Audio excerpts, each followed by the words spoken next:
What would happen if you couldn't get to the grocery store for a year? What foods would you not want to live without?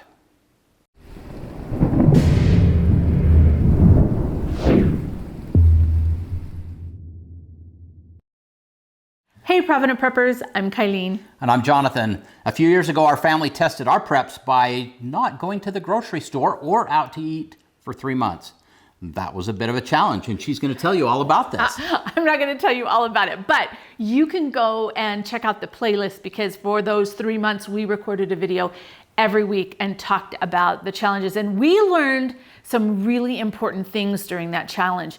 The first one for me was my emotional attachment to food, because John and Ben were fine, and Sam, they were all just tough and they were okay. But the girls and I had a lot of trouble when we ran out of ice cream and yogurt and chocolate. And I realized how important it is to have the foods that you are emotionally attached to. Now, I'm not saying that's right. I'm not saying that we should have those attachments, but we do, and we have to face the reality. The second thing that we learned was how important it was to grow a garden, because that enabled us to have fresh fruits and vegetables to supplement our dried and our stored goods, which, it just made all the difference. And then the third thing that we learned was not to waste food. Suddenly, food became very precious, and we didn't waste anywhere near as much food as what we used to. And exciting, kind of, that we've learned a lot from that. And even though that's been a few years now, we still have held on to some of those changes that we've made in our diet and our thought process when it comes to food. The takeaway from all of this is you need to be able to have the foods that are important for you and find a way to store them so that you'll have them when you need them. So in today's video, we are going to talk about our top 10 foods that we would not want to live without. These are the foods that we just have to have in our storage. Now, Jonathan and I are very different. And so some of the foods we agree on, but some of the ones that he could totally live without, I can't live without.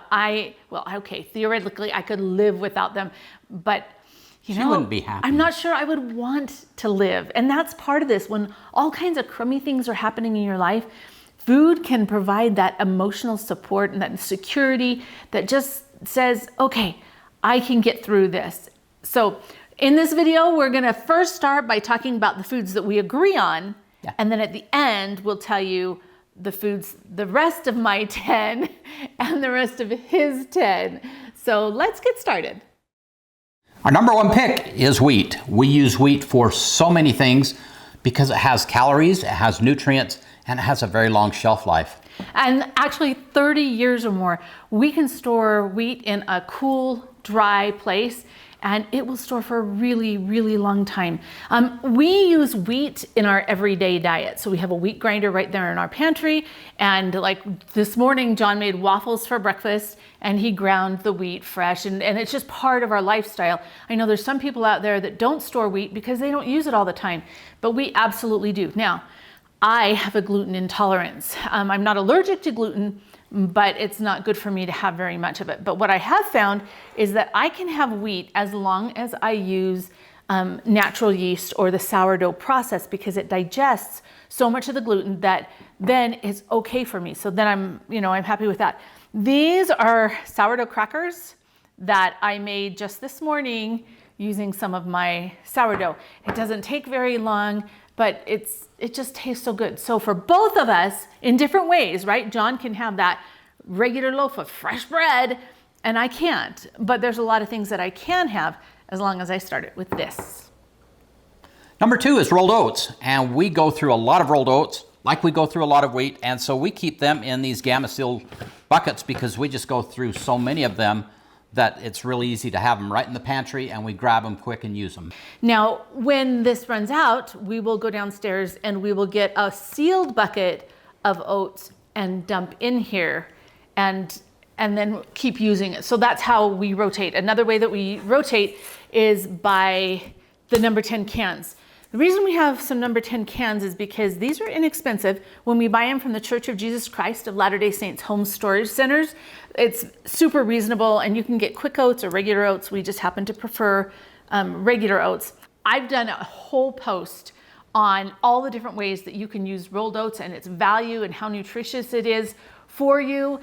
So I will leave a link in the description, but definitely if you're storing oats, you're gonna wanna look at that. But one of the things I did recently is we just created a video on oat milk.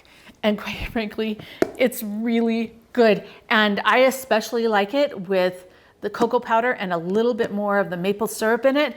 And then it tastes like chocolate milk, but doesn't have any of the, well, okay, if maple syrup's bad, it's got a little bit of maple syrup. But just by having this in the pantry, you could have some type of milk that you could use on a cereal or whatever you want that's non-dairy. And this oat milk is so much less money. I don't remember the exact numbers, but it was like 5 cents a cup. Less than a tenth the cost. Yeah. You can make it yourself very easily. Number 3 is beans, and beans are one of my favorites. We love black beans, pinto beans, white beans. Those are the 3 favorites. But just today I made a pot of white chili, which Ben and I especially love, but Mama loves it too, in her own way. So my thing with the beans is seriously, Ben and John can eat beans every single night of the week and be just fine, and they are so happy. Okay, I could have a chili once a week, and then I could put beans, like if I was making some type of a vegetable soup or something, put a can of beans in it. But other than that, I can't do the beans every night like these guys like to do. And so that's one way that we differ, right? But we both agree that beans are super healthy and they have a nice long shelf life, not as long as the wheat, but pretty close. I mean, you're looking at 25 years or so stored like that. Now the buckets, you notice the other 2 buckets were super tall, but the black bean bucket that I have is smaller. And the reason why is because we would go through less black beans than we would oats or wheat. And so these buckets are nicer because they're not as heavy. Right. So the Gamma Seal lids can be used on all sizes of buckets. So that's something that I just want to bring up. The other thing is if you want to save money when you're storing things and trying to extend that shelf life, don't forget about peat bottles. Like we've got a whole video on how to store dry goods in plastic containers. This bottle is free. It was being thrown away. And it's safe for food because the type of plastic it is. Soda bottles and juice bottles are really good for this, but watch that video or read that post if that's something that you think you might want to do. Because once these beans are emptied, then we can just refill it and store it again. And another great thing you can do with beans is bean flour. Oh, yeah. So Mama, tell us a little bit about bean flour. And I like bean flour better than I like eating the beans. But you can, any type of legume, whether it's like split peas or beans, you have to have an impact grinder. You can't use a stone grinder. And I've got a whole video and post on wheat grinders or grain grinders, but the kind that have the metal teeth and kind of explode it, that's what you should use when you are grinding the beans. But you can substitute a quarter bean flour in almost any recipe and pretty much get away with it. And what you're doing is you're just increasing and diversifying that nutrient content. And we did a video about fammeal.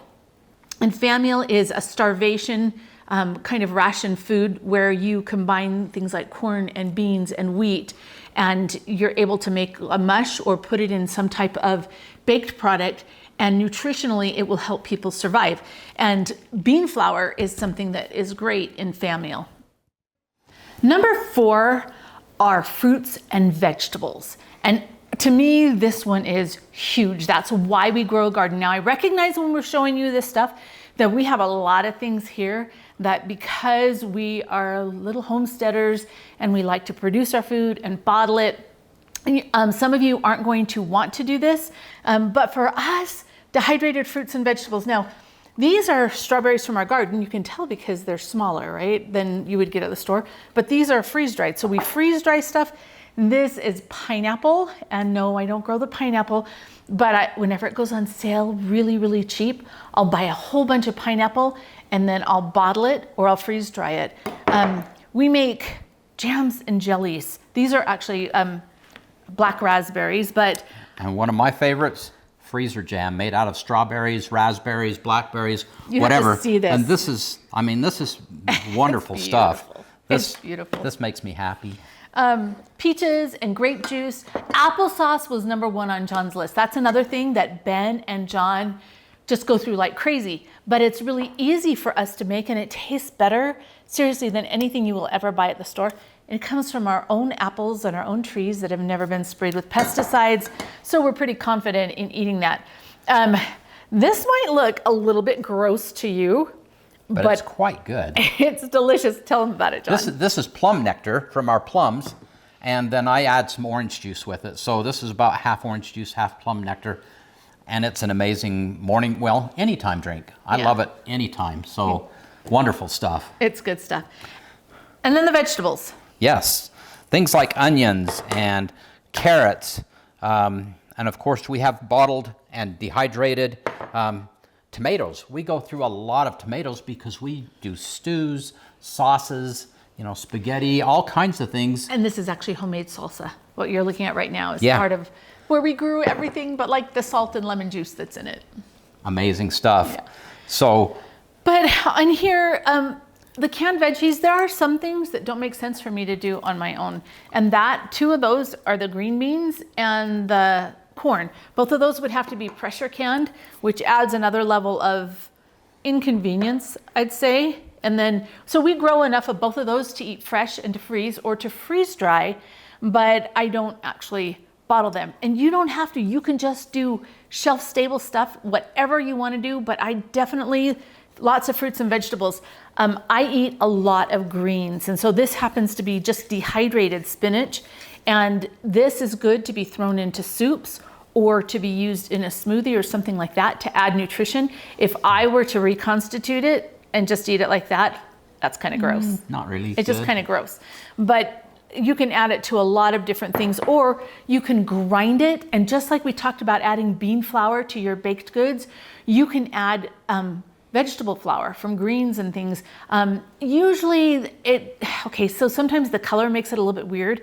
So muffins, you can substitute like a quarter of the regular flour with some type of vegetable flour, and that helps increase the nutrition. But also think about, if we're doing this in really hard times, how are we going to get that nutrition that we need if we don't have a garden?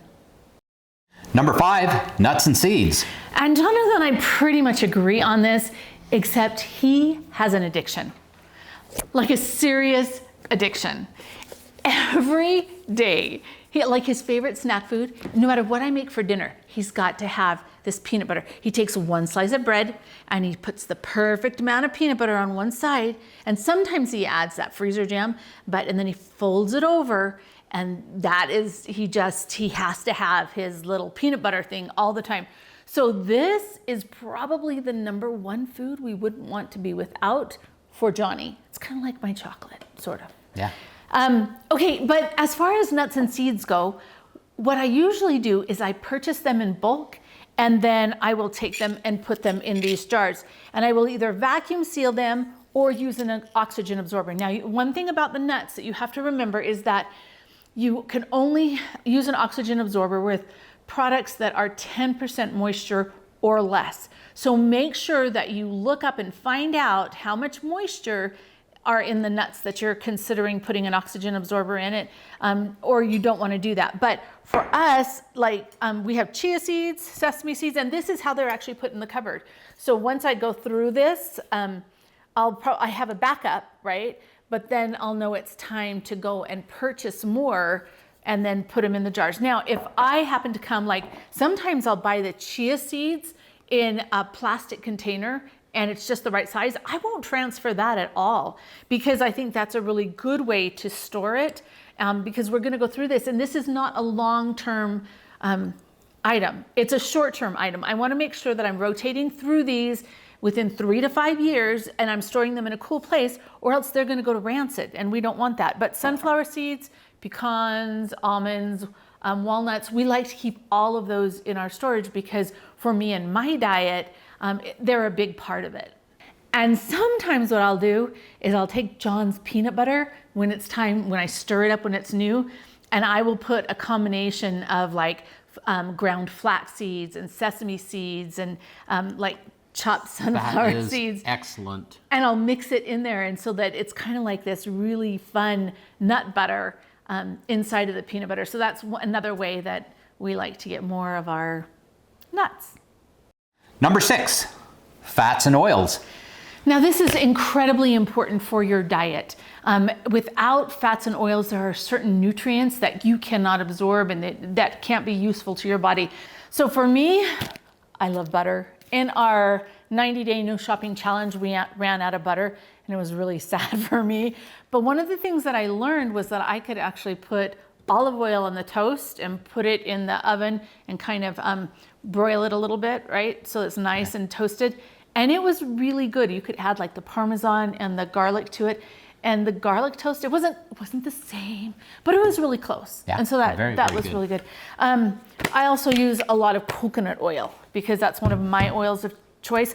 So far, I've never had this go rancid in my storage. I don't know how long the shelf life really is, but so far, it's been really good in my storage. And we'll point out that things like peanut butter are also very good sources of fats and oils, as well as other nuts. Natural sources of, almonds and pecans and things are also natural sources of fats. So yes, make sure that fat somewhere is on your list, but these are the fats that I really like to store.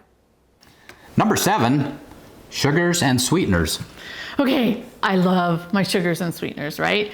And okay, funny story about this. This is what we call the sugar bucket, and it's got the Gamma Seal lid on it, right? But we've been doing this for many, many years. And so like Kenny and Christy, when they're my twins and who are now 20 and off in Costa Rica and in Chile, serving missions. But when they were little, when you misbehaved, the sugar bucket was actually the timeout place. Yeah. So you'd have to go into the pantry. We left the door open, but you'd have to go into the pantry and sit on the sugar bucket until you sweetened up.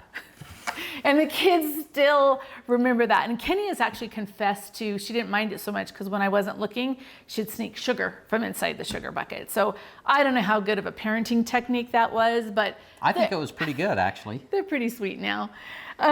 Okay, now, so most of the time, actually, I'm not using regular sugar anymore. There are times, but for the most part, we actually try and stay away from this. We do a lot of honey. And so honey has a forever shelf life, except for I wanted to show you this one. So this honey, while the honey inside will store forever, this container is just a cheap plastic container and it's not gonna store forever. Now this is our very last bottle of our own honey from our own bees. We haven't had bees in several years. And I wanna do it again, but I haven't had the time or energy to do that. But this honey is amazing. By storing it in this glass jar with the metal lid, this will pretty much store forever because this glass jar, unless it's broken, provides the perfect environment for it. We did have, one of our kids was gifted a metal can of honey that we actually used to have honey stored in, something like that. But when they went to dump the honey out, the honey had little black metal flecks in it from the can where the can had degraded into the honey. So just make sure that you understand when you store honey, the honey will store forever, but your container limits that shelf life. Now, the other thing that I really like is real maple syrup. You'll see that I use that a lot. And it's pretty expensive, but I'll buy it like this and I just store it just like this on our shelves in our basement storeroom. So sweetener is really important to me. Not that it has a lot of nutritional value. Well, okay, so the raw honey and stuff has a lot of medicinal value. So there's a lot of value there. But this makes everything just a little bit better, a little bit sweet. And the sugar is very important in some of our preserving. So as we're making jams, jellies, other things, it helps to preserve and it makes it very, very tasty. Yeah, so that is where we use sugar a lot. This is where we diverge. Our 8, 9, and 10 are different from each other, and that's okay because yours are probably going to be different than ours. And that's okay because this is a very individual thing. You need to plan for what's right for you. Now, my 8, 9, and 10 are potato flakes, rice, and pasta. Now, admittedly, some of these aren't as nutritionally huge as you would like them to be. But one thing I like about the potato flakes is similar to the oats, I could eat it cold. All of these have a very long shelf life and they do have some nutrition and they have calories, and calories are huge. Having the energy is really important to be able to do the things that we need to do. And all three of those are actually forbidden from my diet, what I'm supposed to be eating. I can't do white rice, I can't do potatoes, and I can't do pasta because of the gluten. So he can eat all that, but then this is all mine. This isn't fair. You've got more than I've got. Yes, as it should be. So my number 8 is chocolate. Surprise, surprise. Actually, that would have been my number 1, except for we both had to agree for a while and then go down the list. So my personal number 1 is chocolate. And these are chocolate chips. They're low in moisture, so you can use an oxygen absorber in them. Keep this in the dark, and this should store for a really long time. Most of the time, what I do is I leave the chocolate chips in their original bag, and I put them in one of those Gamma Seal buckets that we've shown you, and we store that downstairs. Do they have intravenous chocolate? I'm sure they do, but I'd rather have it go through my mouth. I'd rather the oral route. Good point. And then also, like, these are leftover Christmas chocolates. And I didn't do anything special to these. I just put them in a jar, and I intentionally put them downstairs in the storage room so that if I wanted them, I had to walk all the way down to the storage room to get them, because when they were in my bedroom, that was way too tempting for me. And they are hidden. They are hidden. I had to really search one day to find some chocolate for her. So anyway, they are hidden from most people. Okay, and then there's cocoa.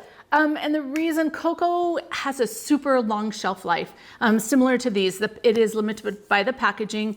What I usually buy is I just buy the cocoa like this, and I don't repackage it, and then I rotate through it.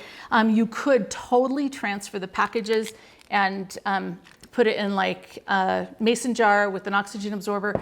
That would extend the shelf life, but I really think it's a good idea to rotate through what we have, especially the chocolate. But we don't really want to buy stuff and just set it away for 30 years. Right. I think it's a bonus when we can do that, but we really should be rotating through all this. And all this is about building your prepper pantry. Now, the number 9 for me is meat. John doesn't eat a lot of meat, but I need to eat a lot of meat. And so we have it in all kinds of different forms. You can totally do the canned meat. This is freeze-dried rotisserie chicken that I made. This is freeze-dried hamburger crumbles. A lot of times our meat is just in the freezer, and we have a backup power bank so that we could keep our frozen food frozen. But that is something I also don't repackage a lot. I have some that's shelf stable, but I also have meat in the freezer. And to me, that's just fine because I have that backup and I keep it rotated. We go through that all the time. You can buy meat in number 10 cans like this, freeze-dried. It's pretty expensive. And so if I get something like this, then I leave it on the shelf for a while, and I wouldn't rotate through it with all my regular meals. I'd let it set for a while, and then I'd decide, okay, it's time to rotate this. Now, one of the meat type things that we both agree on are the eggs. And what we do is we freeze dry these eggs and then package them. I have some that are in Mylar bags, but I love having a lot of my food storage in these mason jars because I've got those beautiful shelves downstairs where I can see exactly what's on it and where they can get rotated. And I just received an email from one of our viewers, and I don't know if she's okay with me saying her name, so I won't say her name, but she was telling me that right now you can buy freeze-dried eggs in the cans. Was it Augustin Farms? I think it was Augustin Farms. But the freeze-dried eggs were cheaper than they actually are in the store to buy them right now, because the freeze-dried eggs you're paying last year's prices on. So it's a good time. If you're going to stock up on freeze-dried eggs, now is a good time. But eggs are a great source of fat and protein in your diet. And so consider that. Just consider that. So that was my number 9. And my number 10 is dairy. Now, Sam told everybody on the last video that John gets snotty when he has dairy.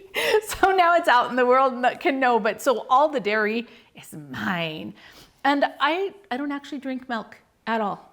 But what I do like are the fermented foods like the yogurt and the cheeses and things like that. And we found during our 90-day no shopping challenge that ice cream, cheese, and yogurt were the things that we really, really, really missed. I went to a class hosted by my friend Jennifer on Saturday, and there were several of us there, and she had made all of this homemade yogurt. We're gonna actually have her on in a couple of weeks to be able to teach everybody how to do this. But we made yogurt using powdered milk, and she had 4 different kinds. One of them was powdered milk, and some of the other ones were regular milk. And she had us taste test all of these different ones. And the one that I thought tasted best was actually the one made with powdered milk. And the powdered milk that we used was 20 years old. And it was delicious in the yogurt. So that's just a thought. You know, sometimes we think of only milk being there to drink, but fermenting it and making it into yogurt can make a huge difference both in your health.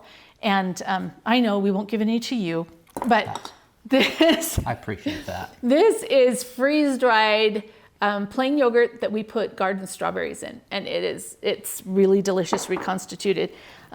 These are freeze-dried cheeses that I made, and they work really well. They reconstitute so that I can have things like pizza.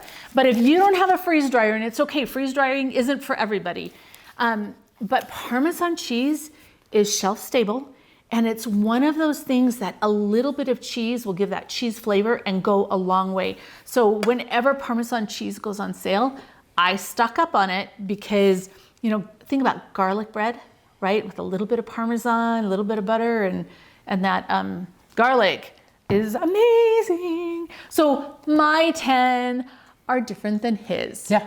And your 10 should be different. But one other thing that we both agree on yeah. is things like salt and seasonings, because they make such a huge difference on how that food tastes and how well people are going to eat it. So, and I need salt in my diet. You usually hear about people who have too much salt because they eat a highly processed diet, but because ours is mostly from scratch, we don't have that problem. And I find that if I don't have salt in my diet, my blood sugar drops too low and I don't feel well. So salt is also important for that. So it's not always the bad guy that sometimes it's made out to be.